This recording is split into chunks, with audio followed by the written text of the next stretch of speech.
백악관이 민주당 하원과 코로나 구호 패키지에 대해 23일까지 타결할 것으로 낙관해 선거 전 시행이 기대되고 있습니다. 올 대선에서는 조기 직접 투표와 드롭박스를 이용한 부재자 투표가 크게 늘어나는 추세를 보이고 있습니다. 바이든 후보가 경합지들에서 지지율 우세를 보이고 있으나 트럼프 대통령의 맹추격으로 4포인트 차로 좁혀진 것으로 나타났습니다. 메릴랜드 주정부는 코로나19 백신 접종에 대한 계획을 발표했습니다.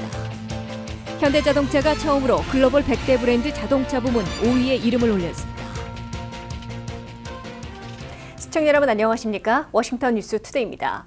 트럼프 백악관이 민주당 하원과 코로나 구호 패키지에 대해 23일까지 48시간 안에 타결할 것으로 낙관을 표시해 선거 전 시행이 현실화되고 있는 것으로 기대되고 있습니다. 백악관은 또 타결되는 패키지 법안은 공화당 상원에서도 충분히 통과될 수 있을 것으로 자신했습니다. 보도에 한면태 기자입니다. 2조 달러 안팎의 코로나 구호 패키지가 마침내 카운트다운에 돌입한 것으로 보입니다. 트럼프 백악관이 어느 때보다 확신에 찬 어조로 코로나 구호 패키지의 선거 전 시행을 낙관하고 나섰습니다. 백악관의 마크 메도우스 비서실장은 폭스 비즈니스와 인터뷰에서 나는 우리가 하나의 목표를 공유하고 있어 앞으로 48시간 내에 협상을 타결할 것으로 낙관한다고 밝혔습니다. I am optimistic. We do share one goal, and that is hopefully to get some kind of deal in the next 48 hours or so. 마크 메도우스 백악관 비서실장은 백악관과 민주당 하원의 협상은 이제 코로나 구호 패키지 법안에 자구를 조정하는 등 새로운 국면에 접어들었다며 아직 주정부와 로컬 정부 지원액 등 차이나는 사안들이 남아있으나 공은 이미 운동장 안에 들어왔다고 강조했습니다. 현재 주정부와 로컬 정부 지원액으로 민주당은 4,360억 달러를, 백악관은 3,000억 달러를 제시하고 있어 중간선인 3,700억 달러에서 타협하고 총 규모도 2조 달러 안팎으로 최종 확정할지 주목되고 있습니다. 이에 앞서 낸시 펠로시 하원의장 측도 스티브 무누신 재무장관과의 연일 협상에서 서로의 진지함을 확인하고 합의에 더 근접했다며 협상 타결이 임박해지고 있음을 밝혔습니다. 이에 따라 백악관과 민주당 하원의 코로나 구호 패키지 협상은 23일까지는 최종 타결될 것으로 갈수록 분명해지고 있는 것으로 보입니다. 최후 장벽인 공화당 상원의 60표 장벽에 대해서도 백악관은 충분히 넘어서 최종 가결할 수 있을 것으로 자신하고 있습니다. 마크 메도우스 백악관 비서실장은 미치 매코넬 공화당 상원 대표도 대통령이 합의하는 코로나 구호 패키지 법안을 상원에서도 다루겠다고 밝혔다고 상기시키고 우리는 상원 통과에 충분한 지지표를 확보할 것으로 믿는다고 자신했습니다. 코로나 구호 패키지 법안이 연방 상원에서 60표 장벽을 넘으려면 민주당 상원의원 47명 전원 찬성에 공화당 상원의원 13명이나 가세해야 하는데 재선전에 나서 있는 11명을 비롯해 중도파를 중심으로 13명을 확보할 수 있다는 자신감을 표시한 것으로 해석됩니다. 23일까지 48시간 안에 타결되면 이르면 이번 주말이라도 연방하원에서 통과시키고 오는 26일 연방상원에서 에이미 코니 베럿 대법관 지명제에 대한 인준 표결을 전후로 코로나 구호 패키지 법안도 표결 처리할 것으로 예상되고 있습니다. 상하원을 통과하면 즉각 대통령 서명을 거쳐 1억 7천만 미국민들에게 1인당 1,200달러씩 지급하는 직접 지원금부터 선거 전에 제공하려 시도할 것으로 기대되고 있습니다. WKTV 뉴스 한면택입니다. 선거일보다 미리 나와 직접 한 표를 행사하는 조기 직접 투표가 투표소의 급증으로 긴 줄이 줄어들면서 한층 열기가 달아오르고 있는데요. 부재자 투표는 불안한 우편으로 회신하기보다는 조기 투표소에 설치된 드롭박스에 직접 넣는 방법이 인기를 끌고 있습니다. 박남주 기자가 사전 투표 분위기를 전해드립니다.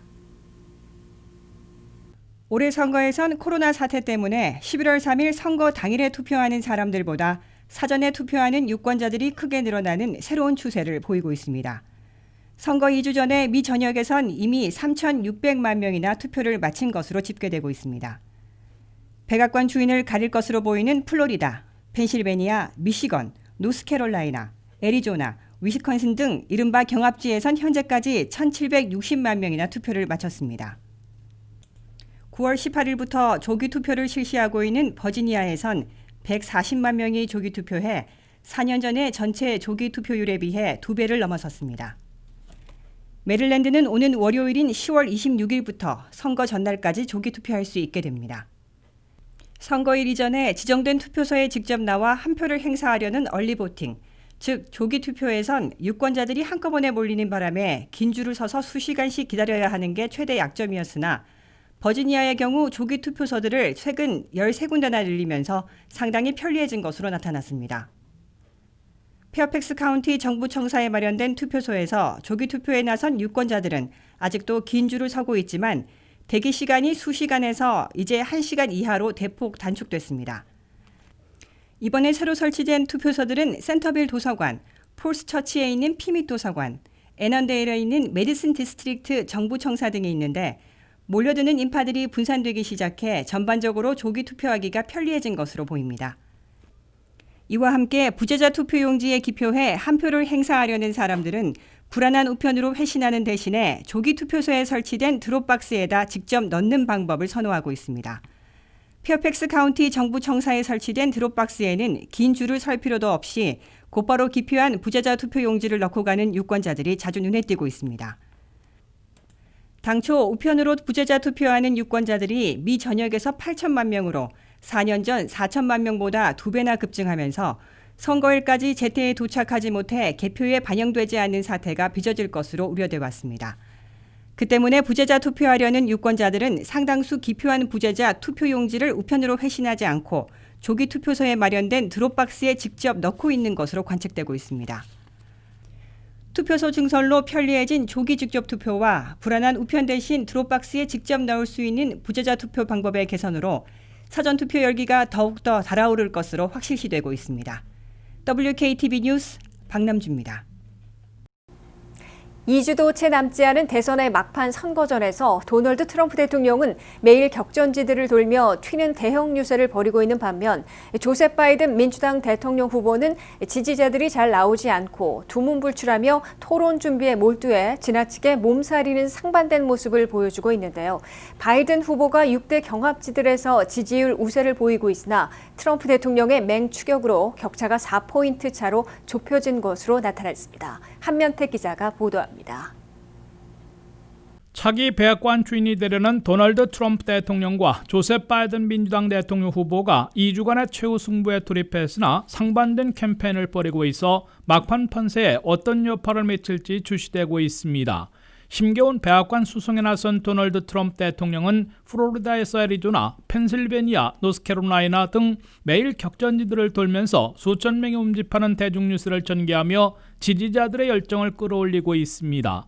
트럼프 대통령은 가는 곳마다 주류 언론들에서 외면하고 있는 헌터 바이든 이메일 사건을 상기시키면서 조와 헌터 바이든 부자야말로 미국 부통령직을 외국 돈 받는 데 악용한 부패한 장본인들이라고 맹공을 퍼붓고 있습니다.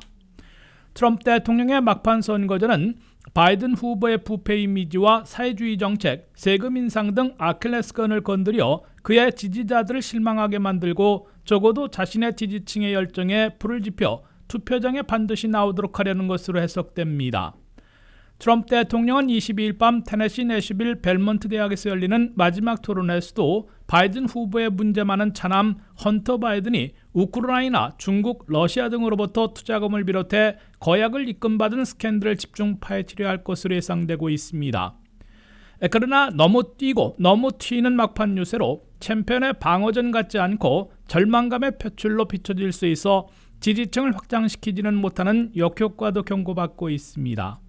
반면 조 바이든 민주당 대통령 후보는 극히 이례적으로 이번 주 들어 델라웨어에서 두문불출하며 마지막 토론 준비에 열중하고 있는 것으로 알려지고 있습니다.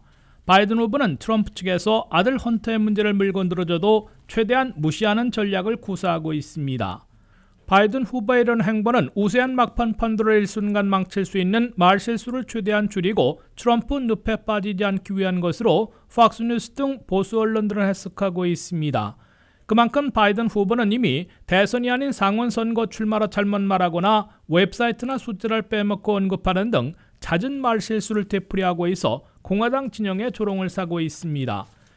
이번에도 백악관 주인을 가릴 6대 경합지들로 꼽히는 플로리다, 펜실베니아, 미시건, 노스캐롤라이나, 애리조나, 위스콘신 등의 평균 지지율 격차는 리얼 클리어 폴리틱스의 각 여론조사 종합 결과 일주일 전 5.0포인트에서 이제는 4포인트 차이로 좁혀졌습니다.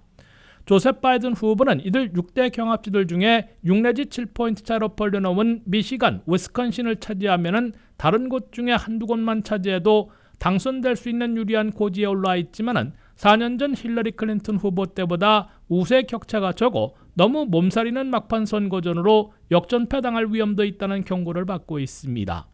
WKTV 뉴스 한면택입니다. 메릴랜드 주정부는 코로나19 백신이 승인되면 주민들에게 어떻게 접종할지에 대한 예방접종 계획을 발표했는데요. 레리 호건 메릴랜드 주지사는 질병통제예방센터 CDC에 이 같은 계획 초안을 제출했다고 전했습니다. 호건 주지사는 성명에서 백신이 나오자마자 주민들에게 효과적이고 신속하게 주문하고 배포해 투여할 준비가 돼 있다고 말했습니다. 메릴랜드 보건당국은 4월부터 코로나19 백신 준비를 위해 여러 기관들과 운영 논의를 시작했다고 말했습니다. 또한 이전에 발병했던 인플루엔자 전염병들을 어떻게 다루었는지 조사하고 예방접종 캠페인에 대한 검토를 통해 백신 접종 계획을 준비하게 됐다고 전했습니다. 이번 계획안에는 백신을 받자마자 즉시 시니어들이나 기저질환자 등 코로나19 합병증 발병이 높은 주민들뿐만 아니라 최전방 의료 종사자들과 공공안전 그리고 교육 분야에서 일하는 근로자들에게 제공할 것으로 밝혔습니다. 이렇게 1단계 접종을 끝낸 후 2단계로 일반 대중들에게 접종하게 될 것이라고 밝혔습니다. 메릴랜드주는 백신 배포가 일단 시작되면 공급이 급격히 증가해 백신 투여를 제한할 필요성이 줄어들 것으로 예상했습니다.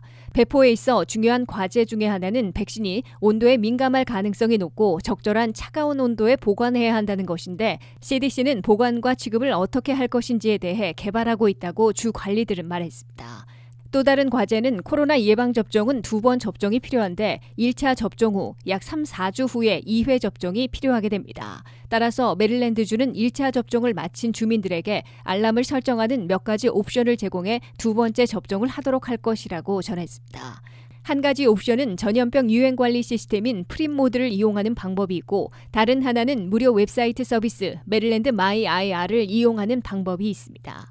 이들 온라인 서비스는 제공업체가 백신을 주문하고 어떻게 전달했는지 추적하며 투여량을 보고하고 2차 투여 시기를 결정하기 위해 등록하는 곳입니다. 메릴랜드 보건부는 또한 온라인 대시보드를 개발해 코로나19의 진행 상황을 주민들과 공유하고 있습니다. 메릴랜드 보건부는 주민들 사이 질병이 퍼지는 것을 막기 위한 코로나 백신의 안전성과 효능에 초점을 맞출 것이라고 밝혔습니다. 제공자 모집과 등록에서부터 2차 백신 접종에 대한 알람까지 보건부는 백신의 물류, 운영, 실행이 철저하고 효율적으로 이루어지도록 준비하고 있다고 전했습니다. 메릴랜드 보건부는 충분한 백신 접종자가 확보될 수 있도록 예방 접종자를 적극적으로 모집하고 등록 절차를 진행하고 있습니다. 여기에는 의료 서비스 제공자, 지역 보건사업자, 약사가 포함됩니다. 현대자동차가 팬데믹 상황으로 어려움을 겪고 있는 가운데서도 글로벌 100대 브랜드 5위에 처음으로 이름을 올렸는데요. 전기차 등 친환경차 시장에 공격적인 투자를 했던 것이 결실을 본 것으로 보입니다. 매년 100대 브랜드를 엄선해 발표하고 있는 인터브랜드는 현대자동차의 브랜드 가치 성장은 미래를 내다본 대응에서 비롯된 것이라고 분석했습니다. 자세한 소식 박남주 기자가 전합니다. 코로나19로 시장 경제가 어려움을 겪고 있는 상황에서도 현대자동차가 글로벌 100대 브랜드 자동차 부문 5위에 이름을 올리는 성과를 올렸습니다. 글로벌 브랜드 컨설팅 업체 인터브랜드가 발표한 2020 글로벌 100대 브랜드에 따르면 현대자동차는 종합 브랜드 순위 36위, 자동차 부문 5위를 달성했습니다. 코로나19로 자동차 업계가 타격을 받은 상황에서 타 자동차 브랜드는 마이너스 성장률을 기록한 데 반해 현대자동차는 전년 대비 1% 상승했고 브랜드 순위도 한 단계 올라 성장을 멈추지 않고 있습니다. 마이크로차 인터브랜드 브랜드 가치평가 디렉터는 현대자동차 브랜드 가치 성장이 사업 확장과 지속적인 투자 등 미래를 내다본 대응에서 비롯된 것이라고 분석했습니다. 전기차 등 글로벌 친환경 시장에 주목할 만한 성과를 보이고 있는 현대자동차는 전기차 전용 브랜드 아이오닉을 발표한 것은 물론 오는 2024년까지 전용 전기차 3종 출시도 예고하고 있습니다. 이를 통해 다변하는 자동차 시장에서 경쟁 우위에 서겠다는 계획입니다. 뿐만 아니라 도심 항공 모빌리티 사업을 통해 교통 문제를 해소하고 혁신적인 이동 패러다임을 제시하며 로보틱스, 자율주행 등 미래 모빌리티 사업 분야의 경쟁력 강화를 위한 공격적인 행보를 이어가고 있습니다. 매년 전 세계 주요 브랜드의 가치를 평가하고 있는 인터브랜드는 세계적으로 권위 있는 브랜드 컨설팅 업체입니다. 각 브랜드의 가치는 재무 상황과 마케팅 측면을 종합적으로 평가해 각 브랜드가 만들어낼 수 있는 미래 수익을 반영합니다. 이번 평가에서 자동차 부문 1위는 토요타가 차지했고 메르세데스 벤츠, BMW, 혼다 등이 뒤를 이었습니다. 테슬라가 브랜드 가치 128억 달러로 6위를 차지했습니다. 작년 5위였던 포드는 7위로 밀려났습니다. WKTV 뉴스 박남주입니다.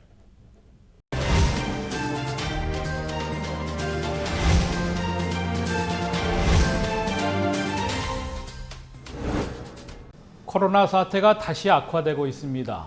때문에 가까스롭게 경제활동을 재개했던 것이 또다시 막혀서 렌트비 내기도 어렵고 또 사업하기도 더 어려워지는 상황이 빚어지지는 않을까 우려되고 있습니다.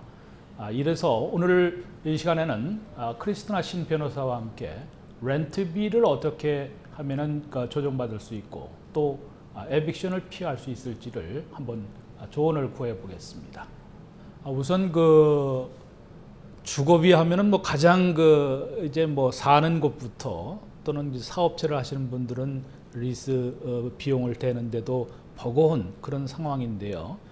먼저 주택, 주거비, 렌트비를 못 내는 가정들이 한 달에 수천만, 한 1,300만 가구가 있을 때도 있고 900만 가구가 있을 때도 그렇습니다. 평균적으로 한 30% 이상이 렌트비를 못 내고 있다라는 것이 있는데 지금 현재 상황은 어떻고 그거에 대한 질문이 많이 들어온다고 하셨는데요. 렌트비를 못 내시는 분들이 꽤 있으세요. 그래서 제일 힘든 거는 안 내도 된다고 생각을 하셨다가 갑자기 보니까 랜드로드 쪽에서 이빅션 노티스가 날라오고 그다음에 이제 소송을 시작을 하는 분들도 있으세요. 그래서 이걸 받았을 때 이건 당장 지금 어떻게 해야 되는지. 그럼 이제 보통 이빅션을 보면은 지금 주마다 또 달라요. 버지니아하고 메릴랜드하고 조금 다른데 버지니아 같은 경우에는 이빅션을 시작을 해서 진행을 할 수가 있는데 코트 자체에서 이게 이센셜이 아니니까 당장은 그 날짜를 잡지를 않아요. 그래서 그렇게 조금 이렇게 딜레이는 되고 있는데 지금 이게 언제까지 갈지는 우리가 확실히 잘 모르는 거고 그래서 지금 다들 어떤 종류의 무슨 어시스턴스를 받아도 근데 그걸로 지금 일단은 막고 계세요. 그러니까 렌트도 내시고 근데 이 돈을 받았을 때도 이걸 과연 렌트를 써야 되나 어차피 이빅션을 당할 거를 이걸 어떻게 해야 되나 고민을 많이 하시는 분들이 있으세요. 말씀하신 대로 우리가 에빅션은 코로나 사태 때문에 일단은 동결 중단이 된 걸로 알고 있는데 법적으로는 이제 소송은 계속 버지니아 같은 경우에는 진행이 되지만 이제 법원에서 집행을 할 수가 없는 그런 상황으로. 근데 그것도 사실은 7월 말로 만료가 된다고 그래서 많은 분들이 걱정을 좀 하시는 것 같거든요. 그랬다가는 정말로 강제 퇴거돼서 길거리에 나앉거나 사업장을 쫓겨나거나 이런 상황이 있을 수 있는데 이런 때에 혹시 어떻게 대응을 해야 됩니까? 우선은 이백션을 미룰 수 있는 방법부터 찾아야 되는지. 방법은 여러 가지가 있어요. 그러니까 여러 가지가 있다는 거는 우리가 좀 딜레이를 하는 방법도 있지만 우리가 이제 어시스턴스, 하우징 어시스턴스 여러 프로그램도 많고 그러니까 우리 손님들 중에 지금 뱅크럽시를 통해서 이걸 이제 늦추는 분들도 있고 아니면 이제 하우징 어시스턴스, 이제 카운슬링 그런 데를 저희가 이제 소개를 해드려서 그런 데 가서 도움을 받으시는 분들도 있고. 네. 부동산 같은 경우는 이제 아무래도 카운티에서 그런 구호책, 이 지원책이 좀 있는 것 같아요. 그래서 카운티별로 다 알 수는 일일이 설명드리기는 어렵지만은 대략 어떤 도움을 받을 수 있는지 어떤 종류인지만이라도 좀 소개를 해주시죠. 네. 페어팩스 카운티나 다른 이제 주변에서. 카운티마다, especially Maryland, Virginia, Arlington County, Maryland 같은 경우는 Howard County, Anne Arundel 그 자체에서 housing assistance, 그러니까 내가 이제 서류 같은 걸 보여주고 거기서 주는 assistance 프로그램들이 있어요. 그래서 그런 거를 저희가 소개를 많이 하죠. 어디에 사시느냐에 따라서. 네. 그다음에 이제 사업하시는 분들은 사업을 이제 경제 활동이 재개가 됐지만은 또 옛날 같지도 않은 것 같아요. 특히 한인 사회에서는 그래서 아예 개방이 됐는데도 문을 닫고 있는 그런 사업체들도 꽤 있는데 우리 또 사업을 하시는 분들의 사업장에 대해서는 어떤 그 대응책이 필요할까요? 이제 돈을 지금 어시스턴스를 이제 정부에서 좀 많이 받으신 분들이 꽤 되시는데 이 돈을 관여히 지금 받아도 장사가 안 되니까 다시 열기는 하시는데 열어서 이제 장사가 안 되는데 내가 like short term하고 long term을 봤을 때 이 돈을 지금 어떻게 사용을 하셔야 되는지 렌트를 만약에 지금 디퍼를 해주지만 6개월, 12개월 나눠서 이걸 어차피 다 내야 된다는 이야기를 많이 듣고 있어요. 그랬을 때 이걸 지금 어떻게 해야 되는지 그런 것 때문에 이제 자문이 많이 들어오시는데 렌트를 디퍼 하시는 분들은 당연히 이걸 차라리 탕감을 받으면 내가 나중에 지금 비즈니스가 안 돼도 숏텀 안 돼도 이걸 어떻게인가 이렇게 꾸려 나가실 생각을 하시는데 그렇게 탕감을 안 받고 디퍼먼트만 받으시는 분들은 힘들어 하세요. 그래서 이걸 어떻게 지금 6개월 후에 또 지금 가을 돼서 또 코로나가 더 번지면은 또 비즈니스를 닫게 되면은 그때 또 이걸 어떻게 대체를 하셔야 되나 그런 고민을 많이 하세요. 또 변호사님께서 이렇게 주거지나 또는 그 사업장의 렌트비 때문에 고생하시는 분들에게 도움 말씀을 주신다면 어떤 것이 있을 수 있습니까? 비즈니스 같은 경우에는 랜드로드나 그 자체, 그 빌딩 자체가 누가 소유를 하고 있는지 그게 또 중요해요. 그러니까 리스일 경우에 Real Estate Investment Trust 그런 데서 가지고 있을 때는 조금 유니폼해요. 거기서 룰이 그래서 탕감은 절대 안 되고 뭐 6개월 안에 그걸 내야 되고 그래서 그런 룰이 있기 때문에 랜드로드가 어떤 엔티티인지 알면은 훨씬 내고하기도 쉽고 이해하기도 쉽고 그래서 좀 이게 어떻게 될까 하는 그런 그 퀘스천이 많이 없어지는 것 같아요. 근데 최고 좋은 방법은 우리 한국 분들이 저한테 찾아올 때 보면은 이제 그 랜드롤 쪽이랑 일단 이야기도 안 되고 그 다음에 전화도 안 되고 연락도 안 되고 랜드롤드도 지금 많이 힘들어해요. 왜냐하면 저희가 랜드롤 쪽도 많이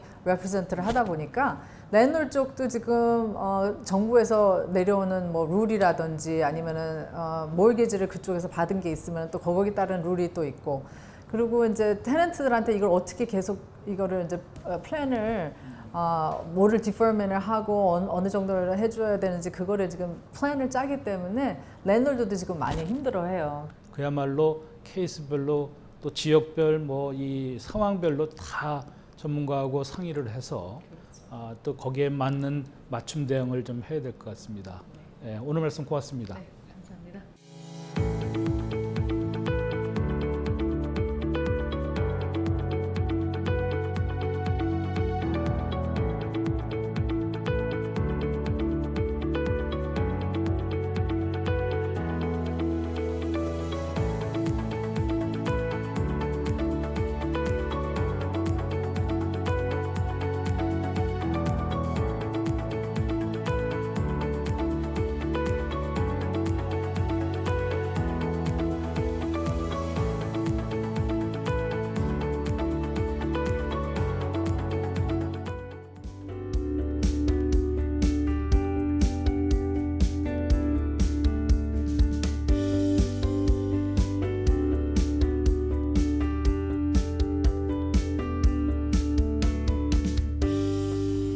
이상으로 워싱턴 뉴스투데이를 마치겠습니다. 시청해주신 여러분 고맙습니다.